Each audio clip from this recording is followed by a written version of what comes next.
New Orleans Saints 2 straight weeks without a loss, first time this year, so they come in hot and rested. And at home for round 1 with the Falcons, Atlanta hitting the road on a 5-game losing streak. And Carolina has won.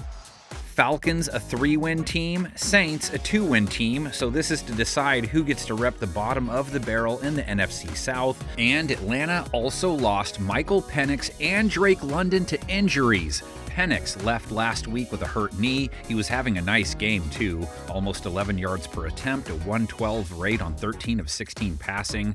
Nonetheless, it's back to Captain Kirk. Cousins unable to steer the Atlanta Enterprise to victory, just 6 for 14 off the bench. Falcons offense just 4 for 11 on third down. Cousins on a slant, and that's incomplete for London. He tried to thread it in. Still, Atlanta put up 27 points. They've put up 25 plus back-to-back games. Bijan Robinson with a couple of touchdowns. It's Robinson, and he breaks 2 tackles. Oh my! Atlanta's shorthanded offense up against a Saints defense, giving up 25 points per game.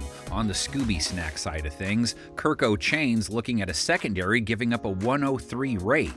Throws wide open. McMillan, first down. But to be fair, Saints defenders have had to put up with a lot of long shifts due to offensive ineptitude, holding teams to 5.1 yards per play. That's not on the high side. It's top 10 tough, in fact, more than 1 takeaway a game, too. Ball is fumbled, and the Saints are on it. Who will Cousins turn to without London? Tight end Kyle Pitts, just 14 yards versus Carolina. Darnell Mooney, 7 targets, 34 yards.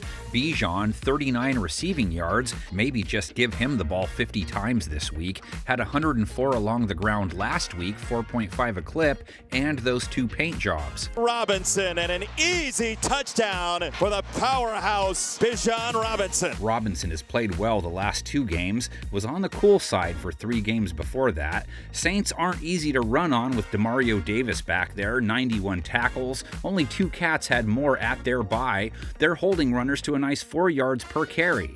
This guy is just one of the most underrated players in the National Football League. Saints pass rush, a little over 2 sacks a game so far, not terrible. Carl Granderson with 4.5 bags, Chase Young with 3, Cam Jordan 3.5. Post pressure, and Bryce Young is going to be thrown down and sacked for a second time. Neither Cousins or Penix was reached at home last week. They only took 1 hit all game. The pass rush on the other side of the coin, much more notable. Atlanta unleashing its blitz-happy pass rush on New Orleans rookie Tyler Shuck. It's been a rough year for Nola, but if Shuck can build off his last outing, it would provide some hope for the future. He shined in their win over Carolina, throwing for over 280 yards, 2 TDs, a fat 128 rate, completed over 70% of his throws, over 10 yards per attempt. It was good stuff.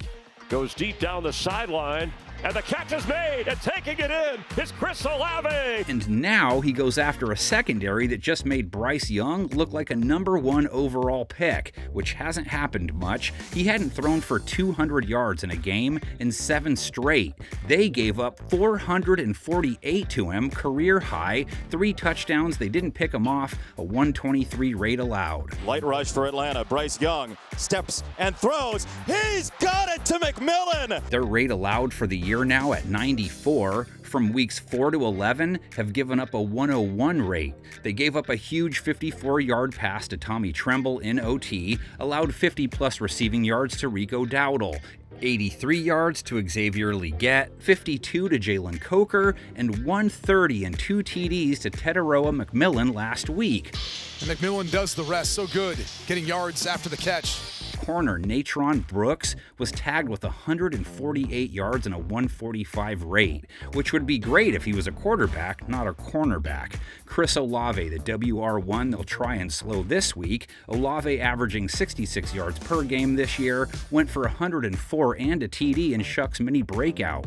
J.C. Horn was right with him until he zoomed past him with the football. Aside from Olave, tight end Juwan Johnson, the only other pass catcher that New Orleans has, who's put put up any kind of notable production this year, 49 yards per game, scored 3 times.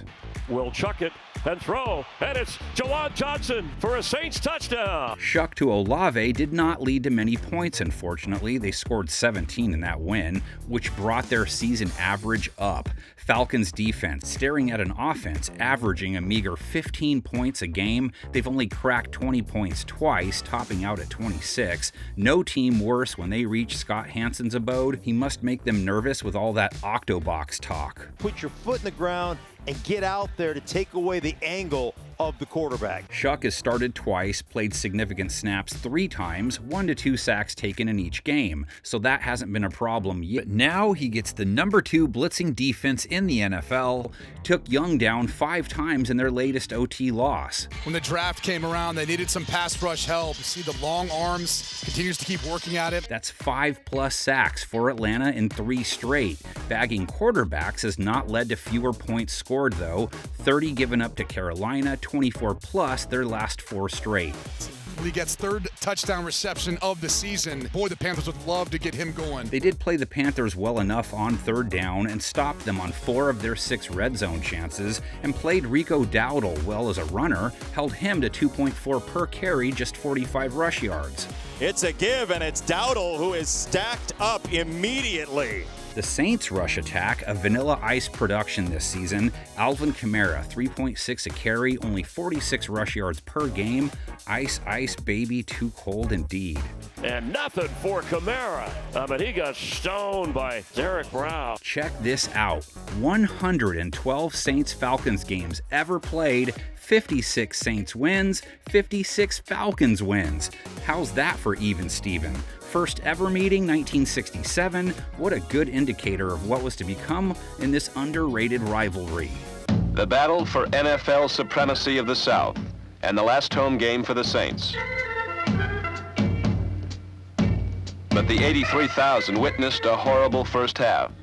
But in the second half, some changes were made, and the drama to catch up was on. Fine blocking by Dale Williams and Roy Schmidt gave Schultz all the room he needed. This was the last score until late in the game, when the Saints again came alive. New Orleans trailed by 4 points and had 97 yards to go for a touchdown. 11-yard line. 2 minutes and 17 seconds to play. Kilmer had to throw, for there was too little time to run.